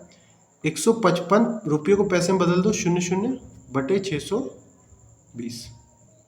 ठीक है, तो ये आ जाएगा हमारे पास में सिंपल सा। इसको आप सॉल्व करेंगे आगे तो कितना बचेगा? ये 31 बचेगा, और 2 से भाग देंगे तो इधर 2 से दोनों जगह भाग दे दो, नीचे आ जाएगा 31। 2 7 14, 2 7 14, पॉइंट 2 पंचे 10, है ना? ठीक है, 31 का डबल 62, और समथिंग बचा 5, तो 31 से कम 34, 2.1 के अप्रॉक्स में हम लोग के पास x का मान आ जाएगा। x का मान 2.1 आ गया। तो अब क्या बोल रहा है? थैले में कितने सिक्के हैं? तो टोटल सिक्के कितना दिया हमारे पास में? 3 + 5 + 7 कितना हो जाएगा? 15। तो टोटल सिक्के कितने हो जाएंगे? 15x। 3x + 5x + 7x बराबर 15x, और x का मान कितना था? 2.1। 15 कम 15, 15 30 और 31। ठीक है, तो सिक्के अप्रॉक्स कितने हैं? 31 या 32, क्योंकि 31.5 आधा सिक्का थोड़ी होगा कोई। तो अप्रॉक्स कितना होगा? 31 या 32, जो भी आपका आंसर होगा वो आप लगा दीजिए। अगला प्रश्न है, क्या बोल रहा है? ए किसी कार्य को 20 दिन में पूर्ण करता है, बी उसी कार्य को 30 दिन में पूर्ण करता है। दोनों मिलकर इस कार्य को कितने दिनों में पूर्ण करेंगे? सिंपल सा है। आप क्या करिए, दिन निकालने के लिए यहाँ पर आप क्या करिएगा? a गुना b बटे a + b। जब भी आपको ये चीज़ करना हो तो आप क्या करेंगे? a गुना b बटे a + b आपके क्या आ जाएगी? दिनों की संख्या। a b कितना हो जाएगा? 20 गुना 30 बटे 20 + 30, है ना? 20 + 30। इस तरीके से आप जो इंडिविजुअल है उसको हल कर सकते हैं। 20 गुना 30 हो गया आपका 600, 20 + 30 हो गया 50। कितना जाएगा ये आंसर? थोड़ा आपको बस समझाने में टाइम लग जाता है बस। 12 पंचे 60। कितने दिन लगेंगे इसको दोनों को मिलकर करने में? 12 दिन लगेंगे, सिर्फ 12 दिन लगेंगे। ठीक है, इस तरीके से आप हल कर सकते हैं। वर्क एंड टाइम का क्वेश्चन अगर आ जाता है तो सिंपल ध्यान में रखिएगा, इसको सीधा आप फॉर्मूला लगाना AB बटे A + B। क्लियर है यहाँ तक? चलिए आगे बढ़े, है ना? और जिन लोगों ने चैनल सब्सक्राइब नहीं किया जल्दी से जाके सब्सक्राइब कर दो भाई। सब्सक्रिप्शन दिखते नहीं मुझको, सब्सक्रिप्शन कर दो, है ना? पूरा वीडियो देखना, एक भी नहीं जाना चाहिए, भले ही ये 2-3 जितने भी घंटे का बन रहा है पूरा देखना। क्या बोल रहा है? इसको सरल कीजिए। सरल करने के लिए हम लोग के पास में बोडमॉस होता है, बोडमॉस, है ना? ब्रैकेट ऑफ, सबसे पहले ब्रैकेट सॉल्व करते हैं, इसके अंदर की जो भी चीज़ है फिर उसको बाहर निकालते हैं। डिवीजन, है ना? ये ऑफ है, ऑफ मतलब का वाली चीज़ जो आ गई, का जहाँ लिख दिया उसको गुना लिख के सॉल्व करना। पहले का वाला गुना करना है, बाद में गुना वाला गुना। डी मतलब डिवीजन भाग, एम मतलब मल्टीप्लिकेशन गुना, ए मतलब एडिशन जोड़ना, और एस मतलब सब्सट्रैक्शन माइनस। ठीक है, तो बोडमॉस के हिसाब से सबसे पहले क्या करेंगे हम लोग? यहाँ पर देखिए ब्रैकेट तो है नहीं, ऑफ भी नहीं है, डिवीजन भाग है कहीं पे, भाग भी नहीं दिखा। अच्छा ये है ना भाग, 6.54 बटे 18। तो इसको सबसे पहले हल कर दो, क्या हो जाएगा? ये आ जाएगा 0.18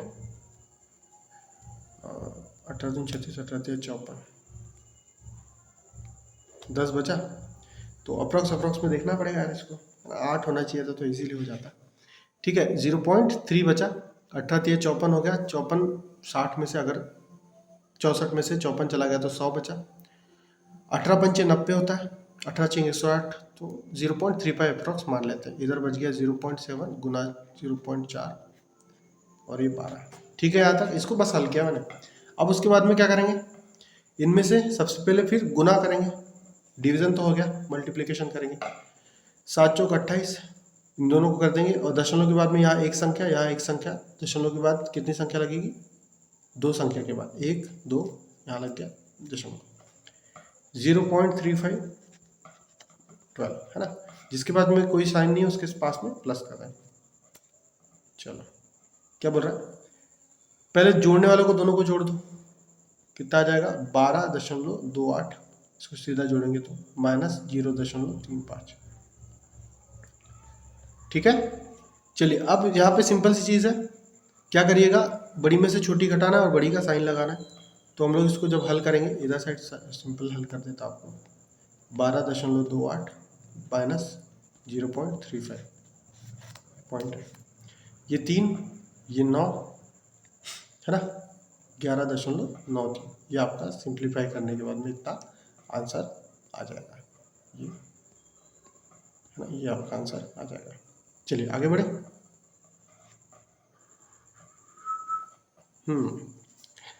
यदि किसी निश्चित डाटा के माध्यम और मल्लिका का अनुपात, ये मल्लिका किसने लिखा है भाई, मध्यिका होना चाहिए। ठीक है, यहाँ पे क्या होना चाहिए, मध्यिका होना चाहिए, मल्लिका लिखने में आ गया है ना। का अनुपात 2:3 है तो उसके मोड और माध्य का अनुपात ज्ञात कीजिए। क्लियर है, तो सिंपल सी चीज़ है, यहाँ पर ध्यान में रखिए कि तो यहाँ पर देखिए थोड़ी टर्मिनोलॉजी बता देता हूँ क्योंकि इस पे क्वेश्चन आ ही सकता है डायरेक्टली। तो टर्म्स देख लीजिए, जो मोड है ये इंग्लिश का वर्ड है मोड, और मोड को हिंदी में बहुलक कहते हैं। क्या कहते हैं, बहुलक कहते हैं, जिनको ध्यान में नहीं। मध्यिका को हम लोग मीडियन कहते हैं इंग्लिश में, हिंदी में तो आपको पता है। और माध्य को क्या कहते हैं, मीन कहते हैं। किसको क्या कहते हैं, मीन कहते हैं। यहाँ पे एक फॉर्मूला होता है, मोड बराबर होता है 3 मीडियन प्लस 2 मीन। ये मोड क्या है, बहुलक, मीडियन क्या है, मध्यिका, और मीन क्या है, माध्य, एवरेज जो होता है। तो यहाँ से सिंपली हम लोग जो भी अनुपात दिया है उसी को वैल्यूज मान लेंगे, जो अनुपात दिया है उसी को वैल्यूज मान लेंगे। तो यहाँ से माध्य या फिर मीन की वैल्यू 2 हो जाती है और मध्यिका की वैल्यू 3 हो जाती है। मीन की वैल्यू क्या हो जाती है, 2 हो जाती है, 2 × 2, और मीडियम की वैल्यू 3 हो जाती है। तो बहुलक या मोड कितना आ जाएगा, मोड कितना आ जाएगा, 3 × 9 2 दूनी 4, 9 4 13। सिंपल सा इसे सॉल्व करना, 9 + 4 = 13। मोड आ गया 13, मोड कितना आ गया, 13 आ गया, यहाँ पर आ गया 13। और हमको क्या पूछा है क्वेश्चन में, मोड और माध्य का। तो माध्य हमारे पास में 2 है और मोड कितना है, 13। तो मोड और माध्य का अनुपात कितना हो जाएगा, 13:2। यहाँ पे खेल खत्म हो जाएगा। क्लियर है, आगे बढ़े, अगला प्रश्न देखते हैं। ये फॉर्मूला याद रखना, इस तरीके का भी क्वेश्चन सीधे आपके एग्जाम में पूछा जा सकता है। अगला प्रश्न है 32, 60 और 72 का महत्तम समापवर्तक क्या होगा। तो महत्तम समापवर्तक ऐसा होता है कि भाई वो बड़ी से बड़ी संख्या है ना, वो बड़ी से बड़ी संख्या जो इन सभी को डिवाइड कर दें। तो सबसे पहले हम लोग तीनों के गुणनखंड निकालते हैं, बड़ी सी मेथड नहीं बताऊंगा, सिंपल सा बता रहा हूँ। गुणनखंड क्या हो जाएगी इसके, 2 से भाग देंगे तो कितना, 42 का आधा 21, 3 से भाग देंगे तो 3 × 7 = 21, 7 7 × 21 21 दूनी 42। इसको 2 से भाग देंगे तो 30, 2 से भाग देंगे तो 15, 3 से भाग देंगे तो 5, 5 से भाग देंगे तो 1, 2 से भाग देंगे तो 36, 2 से भाग देंगे तो 18, 2 से भाग देंगे तो 9, 3 से भाग देंगे तो 3 और 3 से भाग देंगे तो 1। तो ये हो गए। इसमें हम लोग कॉमन ढूंढते हैं, ये 2 2 2 एक पेयर बन गया तो इसको लिख देंगे 2। फिर और क्या है हमारे पास में कॉमन जो तीनों में हो, 3 3 3 है ना, और बाकी तो कुछ कॉमन नहीं है, तो ये आ जाएगा 3 दूनी 6। तो महत्तम समापवर्तक क्या होगा इसका, 6 होगा। इसी को आप स्लो करके देख लेना, आपको इजीली समझ में आ जाएगा। ठीक है, इस तरीके से महत्तम समापवर्तक निकालते हैं। और लघुत्तम निकालने के लिए हम लोग ये इस तरीके का फॉर्मूला लगाते हैं, ऐसा कुछ आपको ध्यान में होगा, तो इसको भी देख लीजिएगा। डायरेक्ट लघुत्तम और महत्तम का क्वेश्चन आपको एग्जाम में देखने को मिल सकता है। अगला प्रश्न बोल रहा है कि 121 चॉकलेट को 7:4 के अनुपात में बांटा जाए तो चॉकलेट के छोटे भाग में कितनी चॉकलेट आएगी। ऑब्वियसली 7 और अनुपात 4, ये भाग बड़ा हो जाएगा और ये भाग छोटा हो जाएगा। तो 7:4 में बांटना है तो हम सिंपल क्या करेंगे, पूछ रहा है छोटा भाग मतलब किसकी वैल्यू निकालना है, 4 की वैल्यू निकालना है। अच्छा, अगर अनुपात में देखें तो अनुपात में टोटल कितना है, 7 4 11, और 11 के रूप में टोटल वैल्यू कितनी है, 121।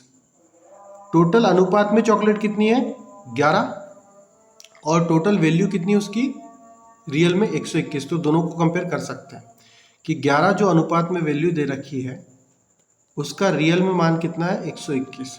तो हम 4 का रियल मान ज्ञात कर सकते हैं। क्या होगा, ये मैं बार बार कर रहा हूँ चूंकि इसलिए वाली चीज़ है, इसको ध्यान में रखिए। इस तरीके से लिखना है, जो नोन चीज़ें दोनों को एक साइड रखना है, जो अननोन चीज़ें दोनों को दूसरे साइड रखना है, और क्वेश्चन मार्क नीचे में आना चाहिए। तो क्वेश्चन मार्क की वैल्यू क्या हो जाती है, इसका गुना इधर ऊपर में 121 गुना 4 और 11 आ जाएगा बटे में। सिंपल आप इसको हल करिएगा, 11 एकम 11, 11 बार 121 कट जाएगा, 11 चौक 44। ठीक है, इस तरीके से आप क्वेश्चन को हल करिएगा। इस टाइप का भी क्वेश्चन आपको सीधा एग्जाम में देखने को मिलेगा, तो इसकी प्रैक्टिस भी कर लेना। और बहुत छोटा सा होता है, इजीली हो जाएगा, ज़्यादा टफ नहीं आने वाला। तो क्या बोल रहा है प्रश्न यहाँ पर देखिए, मिताली और जलन क्या है भाई, कुछ नाम होगा इसका, है ना, ने क्रमशः 336 और 231 रुपये एक कारोबार में निवेश किया, परंतु मिताली ने कुछ महीनों बाद पैसा वापस निकाल लिया ना, मिताली को अच्छा नहीं लगा, पैसे निकाल लिया। अब 12 महीने बाद समापन पर मिताली और झूलन, अच्छा नाम जलन नहीं भाई, झूलन है, झूलन द्वारा आपस में बांटे गए लाभ का अनुपात 2:3 होने पर मिताली ने कितने महीनों के बाद अपना निवेश निकाल लिया होगा। ठीक है, तो यहाँ तक तो ठीक है कि झूलन कितने महीने के लिए रख रही, टोटल 12 महीने के लिए रख रही, तो अपने को मिताली का समय निकालना है। इस तरीके के क्वेश्चन आपको पूछे जा सकते हैं। ये आपका जो साझेदारी प्रश्न का चैप्टर है, और साझेदारी का एक क्वेश्चन आपने को देखने को मिलेगा। तो इन दोनों का जो है, एक है मिताली और एक है झूलन। मिताली ने इन्वेस्ट किए 336 रुपये और झूलन ने इन्वेस्ट किए 331 रुपये। अब क्या होता है, समय अगर हम लोग देख ले, समय ये होंगे पूंजी और ये हो गया समय। समय मिताली कितना रख रही है हमको नहीं पता, इसका समय नहीं पता तो हमने एक्स मान लिया। इसका समय कितना है, 12 महीने, है ना, 12 महीने। तो अब क्या होता है, जो हमको जो लाभांश जो रहता ना, उसका जो अनुपात कैसा होना चाहिए, इन दोनों का गुना, इन दोनों का गुना और इन दोनों का गुना, इसका ही अनुपात लाभांश का अनुपात होगा। तो कितना होगा ये, 336 गुना एक्स, और ये कितना होगा, 231 गुना 12। और ये अनुपात किसके बराबर है, ये अनुपात बराबर है यहाँ पे 2:3 के। तो सिंपल है, यहाँ से 336 गुना एक्स बटे 231 गुना 12 बराबर 2:3। तो यहाँ से x का मान सीधा सीधा निकाला जा सकता है। तो कितना हो जाएगा, x को एक ही जगह छोड़ दे तो बाकी सबको ट्रांसफर कर दो, ये दोनों भाग में है तो ऊपर चले जाएंगे, 2 गुना 231 गुना 12, और बटे में क्या आ जाएगा, 3 तो है ये, आप पहले से गुना ये 336 नीचे जाएगा तो 336। इसको आप हल करिए आगे, इधर हल करते हैं। ठीक है, कौन कौन सी चीज़ें कट रही, जल्दी से काट देते हैं। ये कट जाएगा, 3 7 21, 3 7 21, ठीक है, ये तो कट गया। और क्या कट रहा है, 77, 11 से कटेगा, ये 11 73 नहीं, 2 से काट देते हो, कटा 2 एकम 2, 2 एकम 2, 2 6 12, 2 8 16, 168 हो गया अभी तक। तो 12 एकम 12, 12 चौक 48, ये आ गया 14, 7 एकम 7, 7 एकम 7, 7 दूनी 14, ये 11 बटे 2 बराबर कितना हो जाएगा, 5.5। ये क्या हो गया, x का मान हो गया 5.5। तो मिताली कितने महीने बाद निकल गई, 5.5 महीने बाद। कितनी पूछा जाए, मिताली कितने महीने बाद निकल गई, तो 5.5 महीने बाद मिताली अपना पैसा लेकर निकल गई। अच्छा लगा होगा उसको, जो भी कारोबार चल रहा है। ठीक है, अगला देखते हैं, अगला प्रश्न क्या है, एक बंटन का मानक विचलन 9 है तो विचरण का मान ज्ञात कीजिए, है ना। तो ध्यान में रखना, विचलन यदि 9 है तो विचरण क्या होता है, उसका वर्ग होता है। सिंपल सा, विचरण बराबर विचलन का वर्ग। तो क्या हो जाएगा, विचलन 9 है तो 9 का वर्ग कितना आ जाएगा, विचलन बराबर 81, है ना। ये क्या आ जाएगा, 81। सिंपल सा है। इस तरीके के भी क्वेश्चन जो सारणी वगैरह जो होते हैं जिसमें हमने मध्यिका, माध्य और मोड वाला देखा, उस पर इस तरीके का क्वेश्चन भी आ सकता है, इसके लिए भी तैयार रहेगा। अगला प्रश्न है 14 और 31, है ना, दो संख्या है, अच्छा 3 है। 14, 31 एवं एक अन्य संख्या का औसत इतना है, तो तीसरी संख्या क्या होगी। औसत का मैं बार बार बता चुका हूँ, औसत का फॉर्मूला एक ही है, योग बटे संख्या। योग बटे संख्या रख लो इसको। योग कितना है, 14 प्लस 31 प्लस अन्य संख्या, मान लो x। संख्या कितनी है, 3 है ना, तो 3। औसत कितना है, 30। कोई दिक्कत ही नहीं, कुछ नहीं, अभी तो वैल्यूज बस पुट किया हमने ना। जगह नहीं, क्यों नहीं बचती, जगह ज़्यादा नहीं बचती, देख लो यहीं पे कर देता हूँ बराबर। ये 3 को कर दो इधर ट्रांसफर, 3 गुना 30 क्या हो जाएगा, 90। 14 प्लस 31 45 प्लस x, तो x का मान क्या हो जाएगा, x का मान यहाँ से सिंपली ये 45 इधर ट्रांसफर होगा तो 90 माइनस 45 बराबर 45 आ गया। सिंपल सा था, 2-3 स्टेप का। तीसरी संख्या क्या है, 45। तीसरी संख्या क्या आ जाएगी, 45। कोई दिक्कत की बात ही नहीं, ठीक है। आगे बढ़े, क्या बोल रहा है प्रश्न,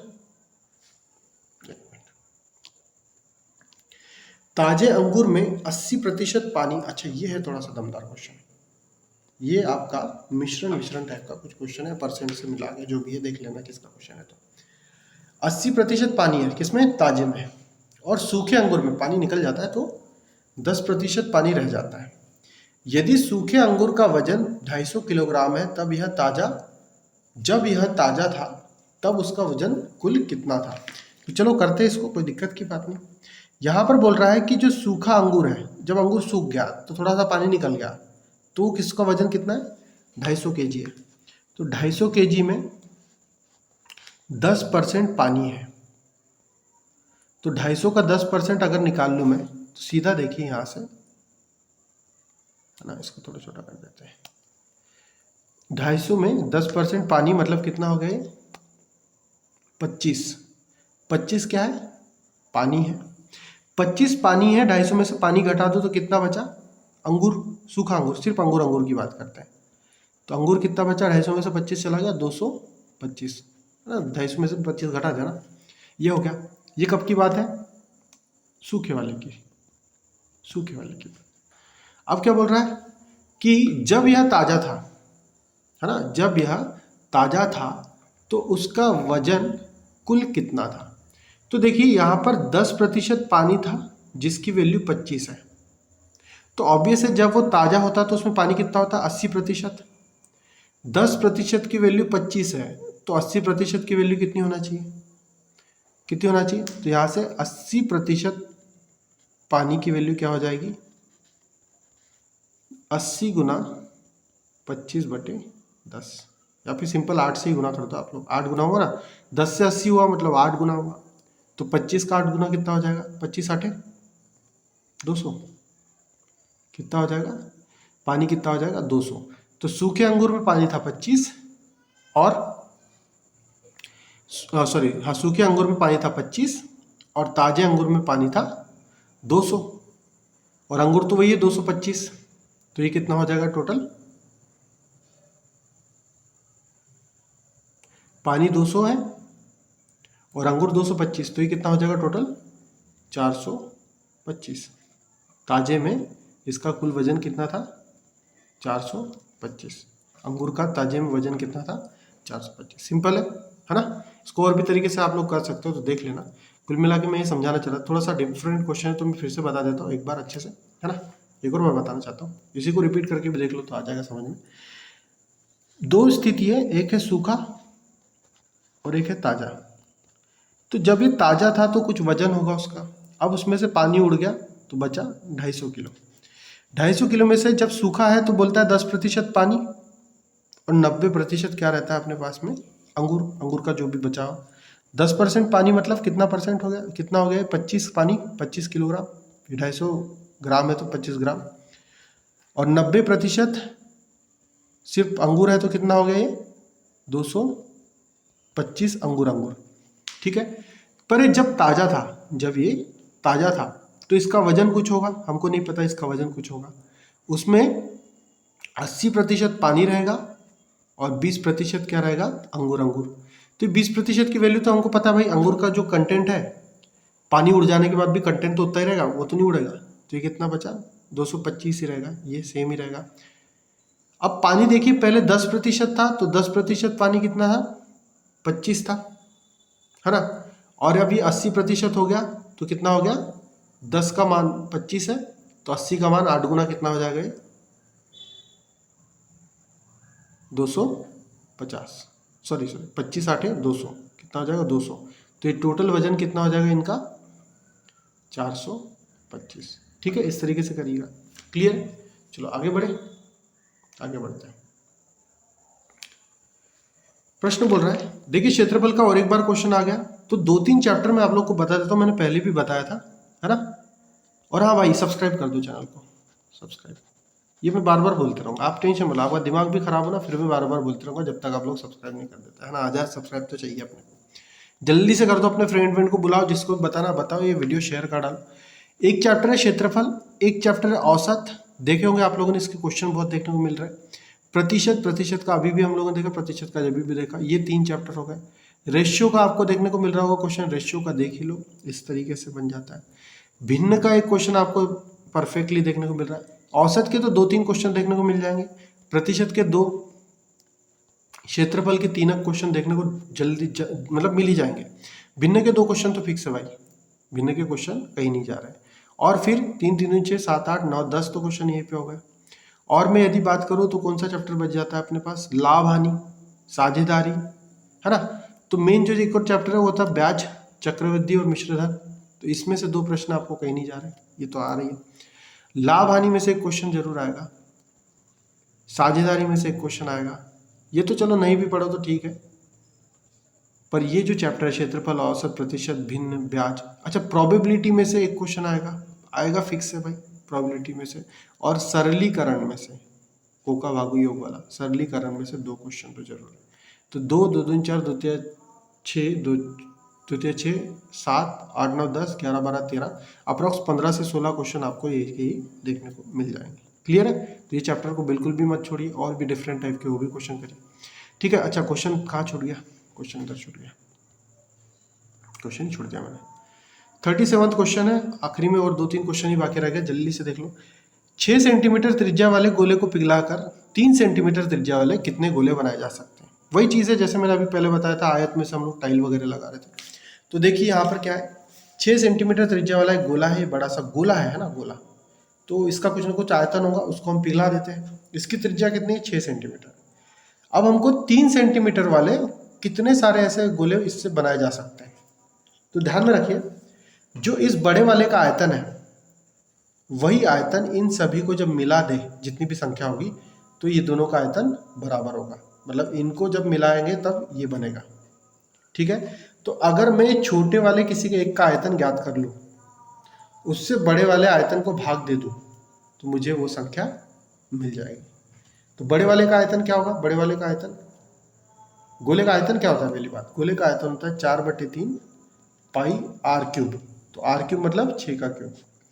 उसमें भाग दे दो संख्या के लिए, छोटे से भाग दे दो, छोटे का भी सेम गोला ही है, 4/3 पाई r कितना हो जाएगा, 3 का क्यूब। ये तो कट गया। 6 का क्यूब कितना होता है, 6 6 36 512, 512 8 का होता है यार, कितना होता है 6 का, कहाँ गया, हाँ 6 का होता है हमारे पास में 216, और 3 का क्यूब कितना होता है 27। ठीक है, तो ये रेशियो है, तो अप्रोक्स संख्या कुछ ना कुछ निकल जाएगी। देखते क्या आता है, देख लेते क्या आता है, पॉइंट में आएगा शायद।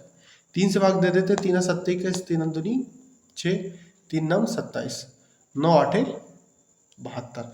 तो सिंपली ये कितनी बनाई जा सकती है ऐसी संख्या, 8 ऐसे हम लोग गोले निर्मित कर सकते हैं।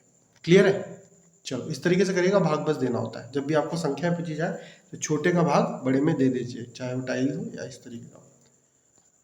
प्रश्न है, 2 गाड़ियां क्रमशः 40 और 30 किलोमीटर प्रति घंटा की रफ्तार से एक दूसरे की ओर चलना प्रारंभ करते।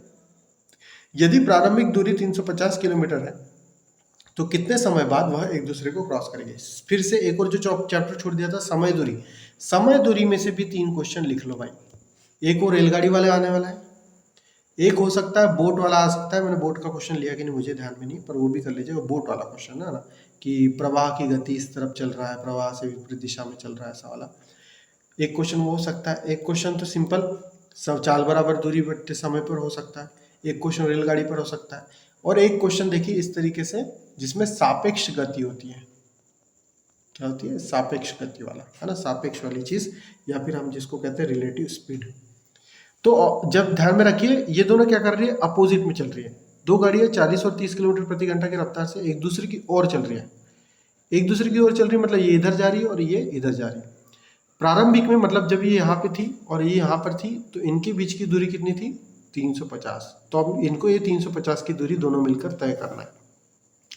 तो जब भी दो टाइप की चीजें एक दूसरे की ओर चल रही है, एक दूसरे के अपोजिट, तो ये सापेक्ष वाली स्थिति होती है।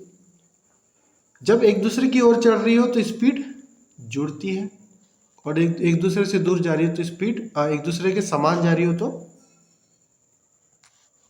मतलब एक ही डायरेक्शन में चल रही हो तो घटेगी, अपोजिट में चल रही हो ये भी हो सकता है या फिर ये भी हो सकता है, तो जुड़ेगी। तो यहाँ पर क्या है? अपोजिट में चल रहा है तो अपोजिट में चालें जुड़ जाएगी।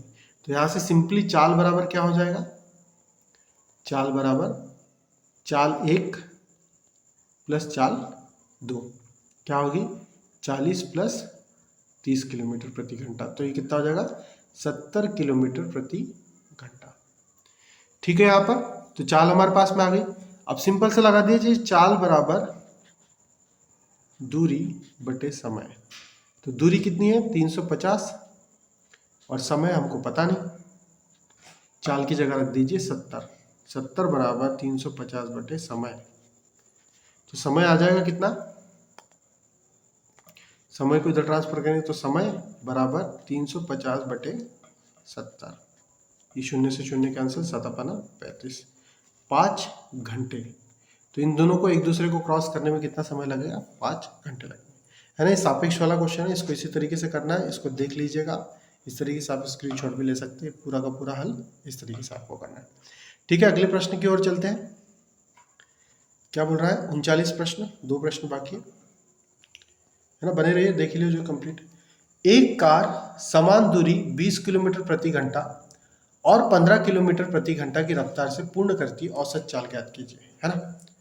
तो जब भी आपको औसत चाल पूछा गया हो, औसत चाल में ही बस औसत का फॉर्मूला चेंज होता है, बाकी जगह योग बटे संख्या होता है। यहां पर क्या होता है? कुल दूरी बटे कुल समय, कुल दूरी बटे कुल समय। और यहाँ पे स्पेशल केस है। स्पेशल केस क्या है? कि यहाँ पर दूरी समान है। यहाँ पर क्या है? समान दूरी। तो समान दूरी में जब दो अलग अलग स्पीड से चल रहा है तो वहाँ पे औसत चाल का फॉर्मूला क्या हो जाता है? सिंपल सा ध्यान में रखिए, अगर मैं इसको स्पीड ए मान लूँ और इसको स्पीड बी, तो इसका फॉर्मूला हो जाता है ए प्लस बी बटे ए बी। क्या हो जाता है? ए। ठीक है, तो औसत चाल क्या हो जाएगा? ए प्लस बी बटे ए बी। सिंपल सा ध्यान फॉर्मूला ध्यान में रखना। तो क्या करेंगे? सिंपल जोड़ दो, 20 प्लस 30, 20 प्लस 15, 20, सॉरी यार, 20 प्लस 15 बटे 20 गुना 15। हल करिएगा आप इसको तो क्या हो जाएगा? 20 प्लस 15 आपके पास हो जाएगा, वन सेकेंड थोड़ा सा मिस्टेक हो रहा है, एक मिनट। तो यहाँ पे थोड़ा सा यार मेरे फॉर्मूला मिस्टेक कर दिया था ना, थोड़ा सा फॉर्मूला मिस्टेक हो गया। यहाँ पे फॉर्मूला होगा 2ab, जो ab में नीचे लिख रहा था ऊपर आएगा 2ab a प्लस बी, है ना। इतना ध्यान में रख लो यार, फॉर्मूला इतना ध्यान में रख लो। तो 2ab की जगह क्या लिखेंगे हम लोग? 2 इंटू 20 प्लस 20 इंटू 15 बटे 20 प्लस 15, है ना। तो ये कितना हो जाएगा? 20 प्लस 15 नीचे कर दो 35, 20 दूनी 40, 15 चौक 60, कितना हो गया? 600। ठीक है ना, देख ले सही तो कर रहा हूँ। क्या है भाई? 15 दूनी 30, 3 दूनी 60, ठीक है 600। 20 15 35, ठीक है। इसको भाग दे दो 5 से, 120 बटे 5 7 35, 7 से भाग देंगे इसको, कितना जाएगा 7 एकम 7, 7 एकम 7, 7 5 12, साथ ही 49, 7 एकम 7, तो 17.1 समथिंग किलोमीटर प्रति घंटा इसकी क्या आ जाएगी, औसत चाल आ जाएगी, है ना। ये भी थोड़ा सा फॉर्मूला का मिस्टेक कर रहा था, ये फॉर्मूला याद कर लो औसत चाल का, औसत चाल का, है ना। समझ दूरी से 3 क्वेश्चन आ सकते हैं, कोई दिक्कत की बात नहीं। बाकी अपने कैलकुलेशन 13 से 15 क्वेश्चन किए थे, तीनों क्वेश्चन ये हो गए, तो ये फिक्स है भाई, है ना। बोल रहा था मैं 70 से 80% क्वेश्चन आपको सीधे देखने को मिलेंगे, तो इन्हीं पैटर्न पर आपको सीधे सीधे क्वेश्चन देखने को मिलेंगे। 35 के 12% का 10% कितना, बहुत सिंपल सा क्वेश्चन।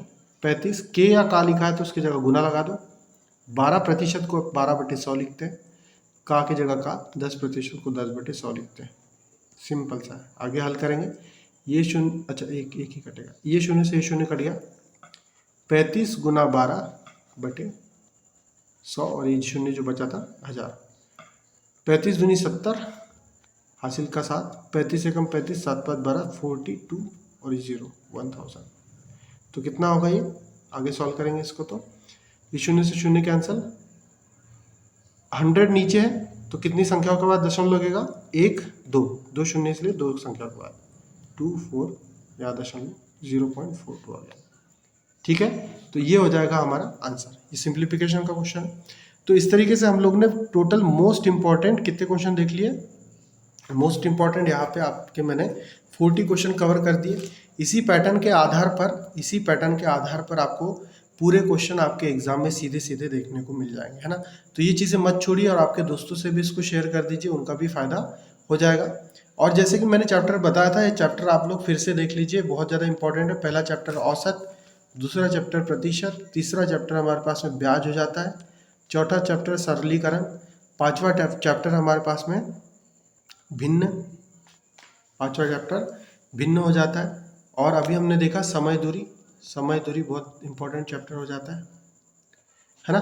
तो औसत, प्रतिशत, ब्याज, ये क्या है, सरलीकरण, भिन्न, समय दूरी, प्रोबेबिलिटी को देख लेना एक बार, प्रोबेबिलिटी भी अच्छे चैप्टर हो जाता है। तो इस तरीके से इनके क्वेश्चन तो पूछेगा डेफिनेट। और एक मेन है क्षेत्रफल आयतन, क्षेत्रफल बस लिख रहा हूँ, क्षेत्रफल आयतन। तो ये जो चैप्टर है इसको आप लोग देख लो एक बार, सारे क्वेश्चन कर लो जितने भी टाइप के। इसमें से 2 क्वेश्चन मैं डायरेक्ट लिख के तो 2 क्वेश्चन आएंगे, प्रतिशत से 2 आएंगे, ब्याज से 2 आएंगे, सरलीकरण का 2 क्वेश्चन आएंगे, भिन्न से 1 क्वेश्चन हो सकता है, क्षेत्रफल के अप्रोक्स 2 क्वेश्चन आएंगे, समय दूरी के 2 क्वेश्चन और प्रोबेबिलिटी का 1 क्वेश्चन तो आएगा ही आएगा। 2 2 4 2 6 2 4 8 2 5 10 2 6 12 2 7 14, है ना। और बाकी और भी इससे भी एक्स्ट्रा क्वेश्चन भी आ सकते हैं। और 14 के बाद में और भी जो क्वेश्चन है, जैसे कि लाभ हानि हम लोगों ने देख लिया, साझेदारी देख लिया, मिश्रधन देख लिया, है ना, साझेदारी, मिश्रधन, लाभ हानि देख लिया, वर्क इन टाइम देख लिया, वर्क इन टाइम, है ना। तो ये सारे जो चीज़ें इसमें से अगर क्वेश्चन मिला दी जाए तो आपके पास में इस PDF के द्वारा, इसको जो मैंने सॉल्यूशन दिया उसके द्वारा अप्रॉक्स 70 to 80% क्वेश्चन जो मैंने करा है उसमें से सीधे सीधे देखने को मिलेंगे, है ना। ये मेरा कैलकुलेशन भी बोल रहा है और सारी चीज़ें बोल रही, आप लोग इसको अच्छे से देख के जाइए। और एक चीज़, अगर इसमें सॉल्यूशन नहीं समझता तो इसी क्वेश्चन का सॉल्यूशन कहीं और देख लीजिए, किस तरीके से ऐसा करना है। डाटा चेंज हो सकता है, अभी भी बता रहा हूँ, बाकी क्वेश्चन सेम रहेगा। तो और जिन लोगों ने चैनल सब्सक्राइब नहीं किया भाइयों, तो चैनल को जल्दी जाके सब्सक्राइब कर दो। Thank you so much for watching this video. और इसी तरीके के और भी वीडियो मैंने बना रहा हूँ, 40+ क्वेश्चन है हर सब्जेक्ट के लिए, एक बना चुका हूँ और भी आगे एक आध दिन में अपने को देखने को मिल जाएंगे। बने रहिए वीडियो में। Thank you so much.